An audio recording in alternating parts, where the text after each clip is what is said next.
அனைவருக்கும் என்னுடைய அன்பு வணக்கம். பிரிஞ்சி இலை, பே லீஃப், பிரியாணி இலை இதுபோல் பல்வேறு விதமான பெயர்கள் சொல்லக்கூடிய இந்த இலையை நாம் பயன்படுத்துவதன் மூலம் நமக்கு ஏற்படக்கூடிய பல்வேறு விதமான நோய்களுக்கு ஆக சிறந்த மருந்தாக இருக்குது. இந்த பிரிஞ்சி இலையை கொண்டு வீட்டில் இருக்கக்கூடிய தீய சக்தியை விரட்ட முடியும். மேலும் தூங்கும்போது வரக்கூடிய கெட்ட கனவுகளை தடுக்க முடியும். வீட்டில் செல்வ வளத்தையும் லட்சுமி கடாட்சத்தையும் அதிகரிக்க முடியும். நான் உங்கள் சீனிவாசன் தமிழ் செல்விமணி. இந்த பிரிஞ்சி இலையை பற்றி பல்வேறு சுவாரஸ்யமான பயனுள்ள தகவல்களை இந்த வீடியோவில் தெரிஞ்சுக்க போகிறோம். வீடியோவை ஸ்கிப் பண்ணாமல் கடைசி வரைக்கும் பாருங்கள்.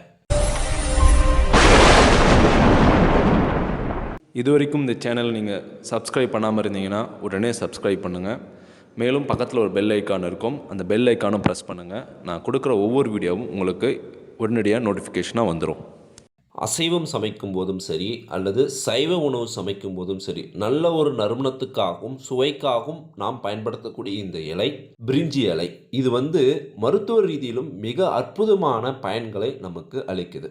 இந்த இலையை கொண்டு நம்ம டீ போட்டு சாப்பிடுவதன் மூலம் தண்ணியில் கொதிக்க வைத்து அந்த தண்ணியை ஆறன பிறகு மெதுவான சூட்டில் நாம் அந்த தண்ணியை பருகுவதன் மூலம் நமக்கு பல்வேறு விதமான நன்மைகள் ஏற்படுது.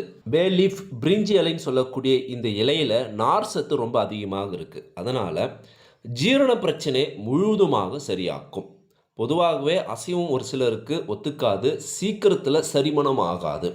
அதனால தான் அசைவம் சமைக்கும் போது கட்டாயமாக இந்த பிரிஞ்சி இலையை சேர்ப்பாங்க. ஜீரணம் நன்றாக ஆக வேண்டும், மலச்சிக்கல் சரியாக வேண்டும், குடல் இயக்கம் இது போல் எந்தவித பிரச்சனையும் வரக்கூடாது என்பதற்காக சேர்ப்பாங்க. பொதுவாகவே இந்த பிரிஞ்சி இலையை தண்ணியில் போட்டு நல்லா கொதிக்க வச்சு அந்த தண்ணியை ஆற வச்சு மிதமான சூட்டில் நம்ம பருகணும் அப்படின்னா ஜீரண பிரச்சனை சரியாகும், மலச்சிக்கல் சரியாகும், குடல் இயக்கம் அப்படின்னு சொல்லக்கூடிய நோய்கள் குணமாகும். மேலும் நீரிழிவு டைப் 2 அப்படின்னு சொல்லக்கூடிய நீரிழிவு நோய்க்கு சிறந்த ஒரு தீர்வாக இந்த பிரிஞ்சி இலை சொல்லப்படுது. சர்க்கரையின் அளவை இரத்தத்தில் கட்டுப்படுத்தக்கூடிய வல்லமை இந்த பிரிஞ்சி இலைக்கு உண்டு. இந்த பிரிஞ்சி இலையில் பொட்டாசியம், ஆன்டி ஆக்சிடென்ட்டுகள் இருப்பதால் இதயத்தின் செயல்பாட்டை சீராக வைத்திருக்கும். மேலும் இதயத்தினுடைய துடிப்பை சீராக வைத்திருக்கும். இதயத்தில் இரத்த அழுத்தத்தை கட்டுப்படுத்தி வைத்திருக்கக்கூடிய வல்லமை இந்த பிரிஞ்சி இலைக்கு உண்டு. இந்த பிரிஞ்சி இலையை தண்ணியில் போட்டு கொதிக்க வைத்து அந்த தண்ணியை கொண்டு தலைமுடியை அலசினால் தலைமுடி உதிர்வை கட்டுப்படுத்தக்கூடிய வல்லமை இந்த பிரிஞ்சி இலைக்கு உண்டு. வெயில் காலத்தில் அல்லது சிலருக்கு தோலில் சில அலர்ஜிகள் ஏற்படும், அரிப்புகள் ஏற்படும். தோல் சம்பந்தமாக ஏற்படக்கூடிய அரிப்புகள், அலர்ஜிக்கு பிரிஞ்சி இலை கொதிக்க வைத்த தண்ணியை தடவுவதன் மூலம் தோல் அரிப்பு, தோல் அலர்ஜி, தோல் சம்பந்தமான பிரச்சனைகள் பூர்ணமாக குணமாகும் அப்படின்னு சொல்லப்படுது. இந்த பிரிஞ்சி இலையில் vitamin C, vitamin A, anti ஆக்சிடென்ட்கள் உள்ளது. இதனால் நமக்கு நோய் எதிர்ப்பு சக்தி அதிகமாகும். மேலும் சளி, இரும்பல், தொண்டை பிரச்சனை எதுவாக இருந்தாலும் பூர்ணமாக குணமாகும். இந்த பிரிஞ்சி இலையானது பாக்டீரியா, பூஞ்சை எதிர்ப்பு பண்பு கொண்டது. இதனால் நமக்கு ஏற்படக்கூடிய பாக்டீரியா தொற்று, பூஞ்சை தொற்று சம்பந்தமான எந்தவித நோய் பிரச்சனையாக இருந்தாலும் சரி அதை குணப்படுத்தக்கூடிய வல்லமை இந்த பிரிஞ்சி இலைக்கு உண்டு. மேலும் உடல் பருமனாக இருக்கக்கூடியவங்க உடல் எடை குறைக்கணும் என்பதற்காக பல்வேறு விதமான பத்திய உணவு முறைகளை கடைபிடிப்பாங்க. அவர்களுக்கு இந்த பிரிஞ்சி இலையை கொண்ட மருந்து உடல் எடை குறைப்பதற்கு சிறந்த ஒரு வழியாக இருக்கும். பிரிஞ்சி இலை மூலம் உருவாக்கக்கூடிய டீயை அவங்க அருந்துவதன் மூலம் உடல் எடை கணிசமாக குறையும். அதுவும் உடலில் இருக்கக்கூடிய கொழுப்புகளை கரைக்கக்கூடிய வல்லமை இந்த பிரிஞ்சி இலைக்கு உண்டு. இதனால் உடல் எடை கணிசமாக குறையும். இவனைத்தும் பார்த்தீங்கன்னா பிரிஞ்சி இலையின் மூலம் நமக்கு ஏற்படக்கூடிய மருத்துவ பயன்கள். மேலும் இந்த பிரிஞ்சி இலை என்பது நல்ல வாசனை தன்மை கொண்டது. நல்ல வாசனை தன்மை கொண்ட ஒரு பொருளை கொண்டு நம்ம பல்வேறு விதமான மாந்திரிக வேலைகளும் வசிய வேலைகளும் செய்ய முடியும்.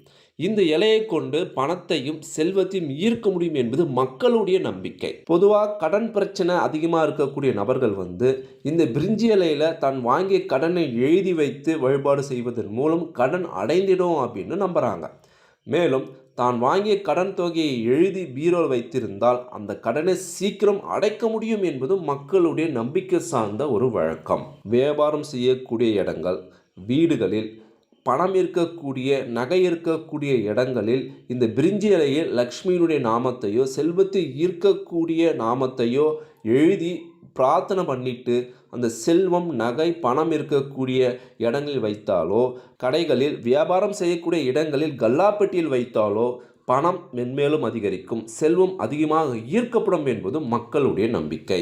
சில வீடுகளில் தீய சக்திகள், கண் திருஷ்டிகள், பில்லி சூனியம் ஏவல் இருக்கு அப்படின்னு ஒரு நம்பிக்கை இருக்கும். அதை விரட்டுவதற்கு பல்வேறு விதமான செயல்முறைகள் இருக்கு. தூபம் போடும் ஒரு வழக்கத்தில் இந்த பிரிஞ்சி இலையை பொடியாக்கி நல்ல நிழல காய வைத்து தூபத்தில் இந்த பிரிஞ்சி இலையை போட்டு வீடு முழுவதும் அந்த தூபம் புகையை காட்டுவதன் மூலம் வீட்டில் இருக்கக்கூடிய தீய சக்திகள், எதிர்மறையான விஷயங்கள், தீய ஆற்றல்கள், திருஷ்டிகள் விலகும் என்பது நம்பிக்கை.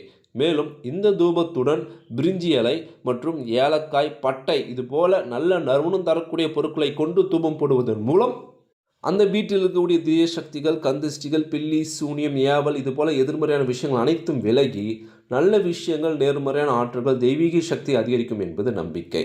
பொதுவாகவே இந்த பிரிஞ்சி இலை என்பது நல்ல ஒரு மருத்துவ குணம் உடையது. அதை தண்ணீரில் போட்டு கொதிக்க வைத்து அருந்தினாலும் சரி அல்லது புகையாக நுகர்ந்தாலும் சரி நமக்கு ஏற்படக்கூடிய கெட்ட விஷயங்கள், நோய்கள் அகலும் என்பது உண்மை. இதை நீங்கள் தூபம் போட்டால் வீட்டில் இருக்கக்கூடிய தீய சக்திகள் அகலும் என்பது நம்பிக்கை சார்ந்த ஒரு விஷயம். ஒரு சிலருக்கு இரவு தூங்கும்போது கெட்ட கனவுகள், கெட்ட அசம்பாவிதங்கள் ஏற்படும். தூங்க விடாமல் அவங்கள அச்சுறுத்துற மாதிரி சின்ன சின்ன காட்சிகள் அவங்க தூங்கும்போது கனவில் ஏற்படும்.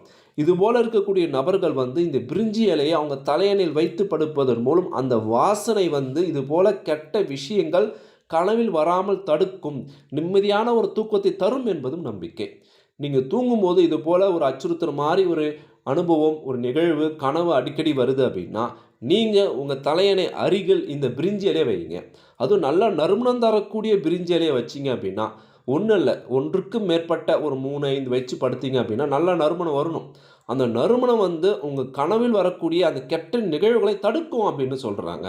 யாருக்கெல்லாம் தூங்கும்போது கெட்ட கனவு, பயமுறுத்துகிற மாதிரி காட்சிகள் வருதோ அவங்களெல்லாம் தலையணை அருகில் இந்த பிரிஞ்சி இலை வைத்து படுக்கலாம்.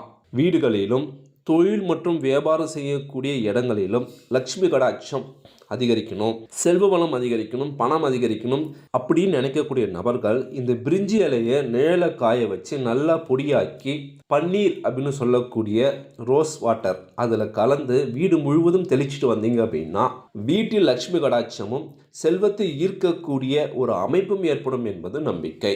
மேலும் இந்த பிரிஞ்சி இலையானது வசியத்தன்மை கொண்டது அப்படின்னு சொல்லப்படுது.